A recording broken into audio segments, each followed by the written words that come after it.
Bible ಒಂದು ಪುಸ್ತಕವಲ್ಲ. ಹಾಗಂತ ಇದು ಚಂದಮಾಮ ಬಾಲಮಿತ್ರ ಅಂತ ಕಥೆಗಳ ಪುಸ್ತಕವಂತೂ ಅಲ್ಲವೇ ಅಲ್ಲ. ಇದು ಪುರಾಣವಲ್ಲ, ಕಲ್ಪನಾ ಕಾವ್ಯ ಪುಸ್ತಕವಂತೂ ಅಲ್ಲ. ಕಾಲಕ್ಷೇಪದ ಮಾತುಗಳು ಇದರಲ್ಲಿ ಇಲ್ಲವೇ ಇಲ್ಲ.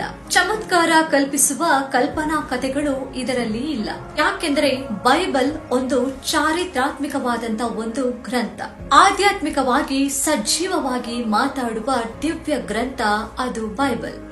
ಪ್ರಪಂಚದಲ್ಲಿ ಮೊಟ್ಟ ಮೊದಲು ಮುದ್ರಿಸಿದಂತ ಪುಸ್ತಕ ಅಂದ್ರೆ ಅದು ಬೈಬಲ್.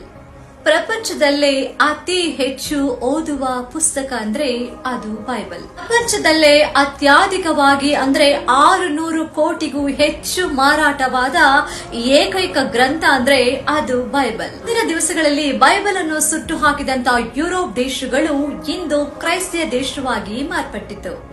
ಪ್ರಪಂಚದಲ್ಲಿ ಬೈಬಲ್ ಅನ್ನ ಇಲ್ಲದ ಹಾಗೆ ಮಾಡ್ತೀನಿ ಅಂತ ಹೇಳಿದಂತ ರಾಜರು ರಾಜ್ಯಗಳು ಚೆಲ್ಲಾಪಿಲ್ಲಿಯಾಯಿತು.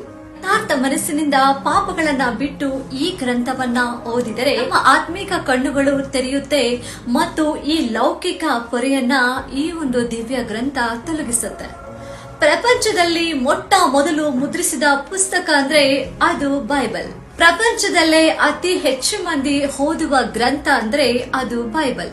ಪ್ರಪಂಚದಲ್ಲೇ ಅತಿ ಹೆಚ್ಚು ಭಾಷೆಗಳಲ್ಲಿ ಭಾಷಾಂತರಿಸಲ್ಪಟ್ಟ ಗ್ರಂಥ ಬೈಬಲ್. ಅತ್ಯಂತ ಶ್ರೀಮಂತನಾಗಿರ್ತಕ್ಕಂಥ ವಾಲ್ಟರ್ ಪ್ರಪಂಚದಲ್ಲಿ ಬೈಬಲ್ ಅನ್ನೋದೇ ಇಲ್ಲದ ಹಾಗೆ ಮಾಡ್ತೀನಿ ಅಂತ ಚಾಲೆಂಜ್ ಮಾಡಿದ್ರು. ಆದ್ರೆ ಈಗ ಆತನ ಭವನದಿಂದ ಕೋಟ್ಯಾನುಕೋಟಿ ಬೈಬಲ್ಗಳು ಪ್ರಸಿದ್ಧಿ ಹೊಂದಿ ಹೊರಗೆ ಬರ್ತಿದೆ. ಬೈಬಲ್ ನಲ್ಲಿ ಇರುವಂತಹ ಹಾಳೆಗಳನ್ನ ಸುಟ್ಟು ಹಾಕಿದ್ರೇನೋ, ಆದ್ರೆ ಬೈಬಲ್ ನಲ್ಲಿ ಇರುವಂತಹ ಸತ್ಯವನ್ನ, ಜೀವವನ್ನ ಯಾರು ಕೂಡ ಸುಟ್ಟು ಹಾಕ್ಲಿಕ್ಕಾಗಿಲ್ಲ. That is Bible.